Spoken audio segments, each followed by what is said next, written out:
Lekşimizde devam hürmetlik vatandaş bugün 2024 yıl çistağı 6. ayının 10. günü heptiki düşenbe vatandaşı. Ne mi dedik? Çünkü NATO'ga aza her kandak devletinin birisi hücumga tecavüzge uçraydiken NATO'ga aza devletlerinin hemmisi urushga qatnashadi bu NATO'nun prinsipi bulup geldi hazırgacha vatandaşı. G'arb dünyasının ilgari harbiy qurol yaroqlar allaqachon Ukrainaga yetib keldi.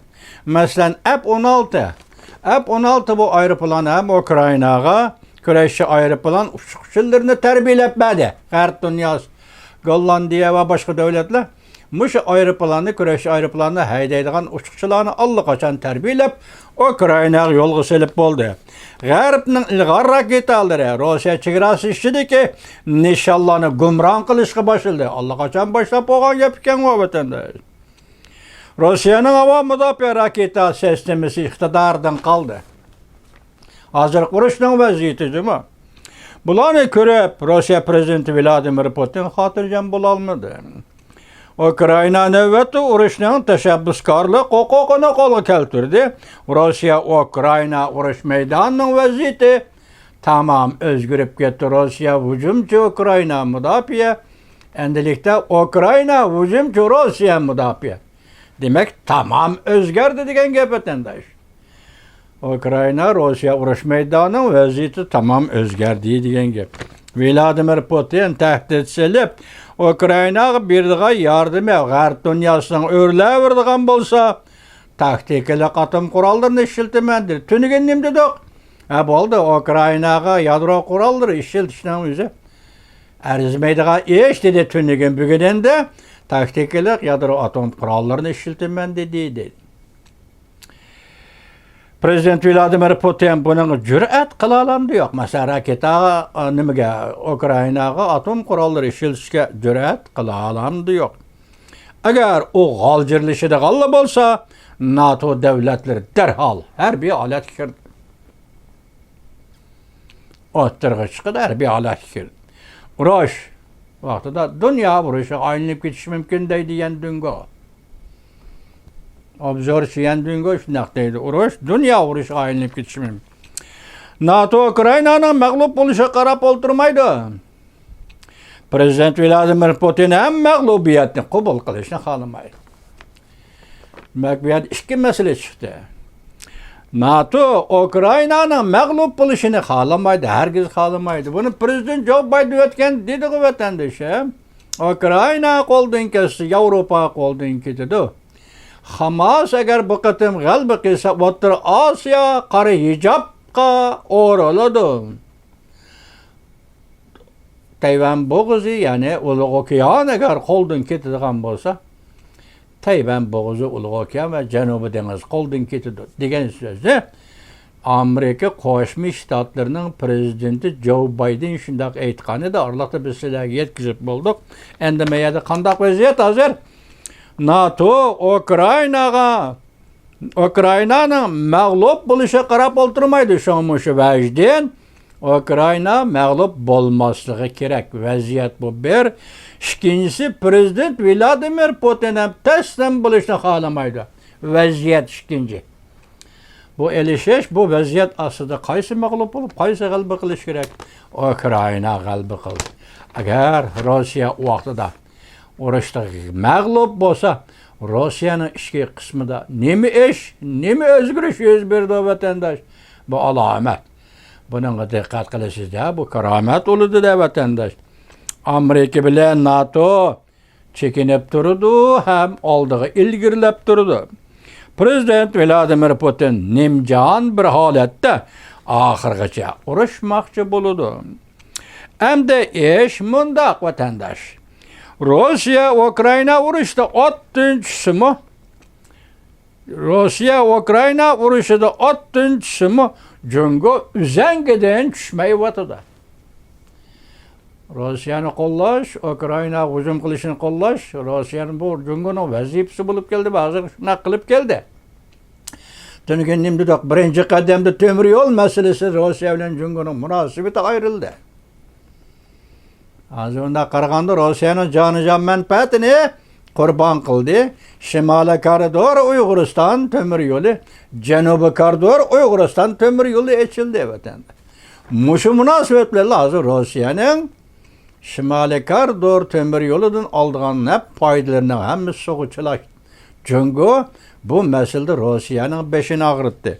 Endemeye yekegendi şu, Xi Jinping hazır şunda sınakı düş geldi ki deydi. Ukrayna vuruşu meselesi deydi.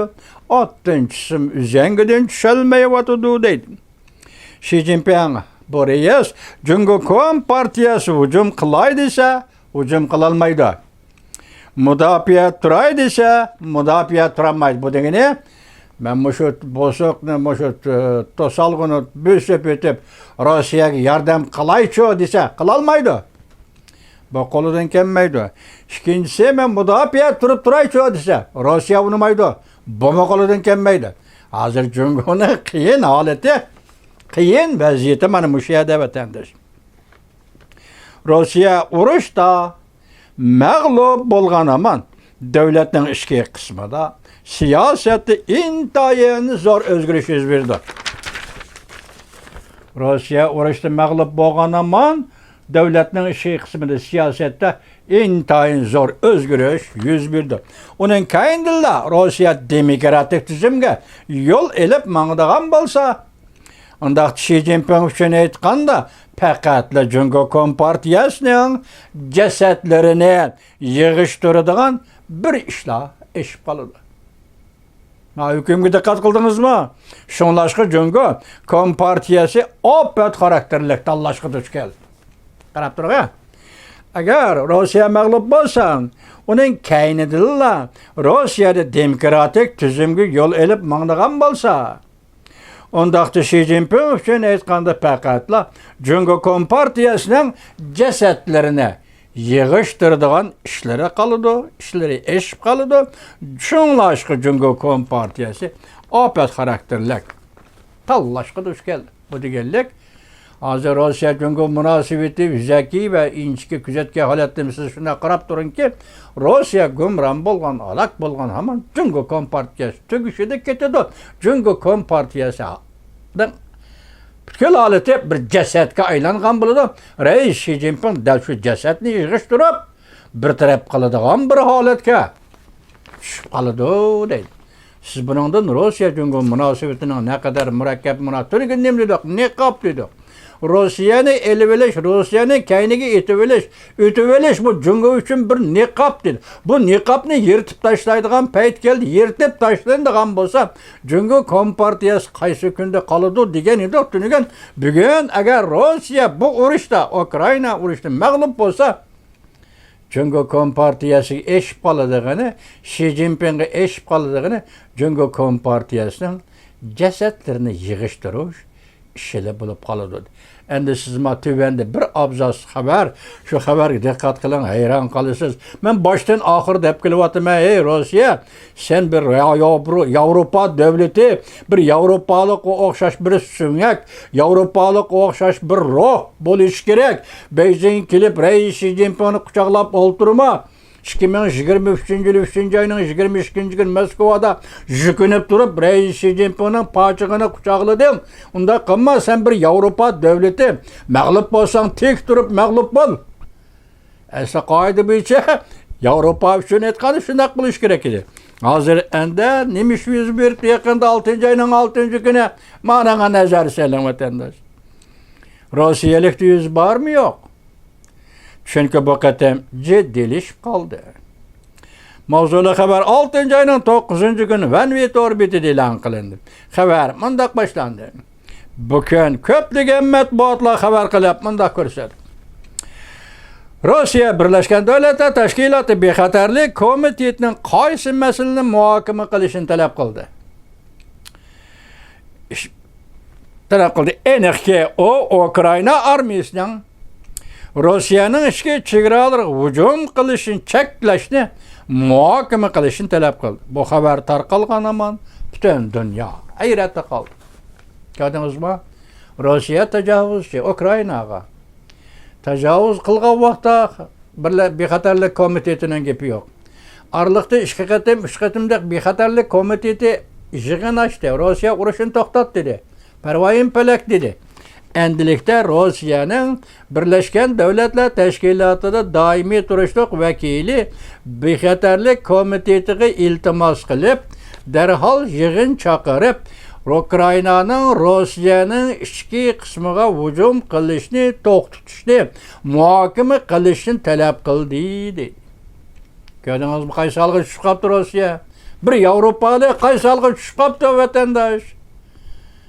Demek Ukrayna Rossiyaning ichki qismi hujum qildi, boshlaydi, hujum qildi. Endi buni to'sishning hojati va to'sishning zaruriyati, hojati buning o'ddisidan Rossiya chiqolmaydi.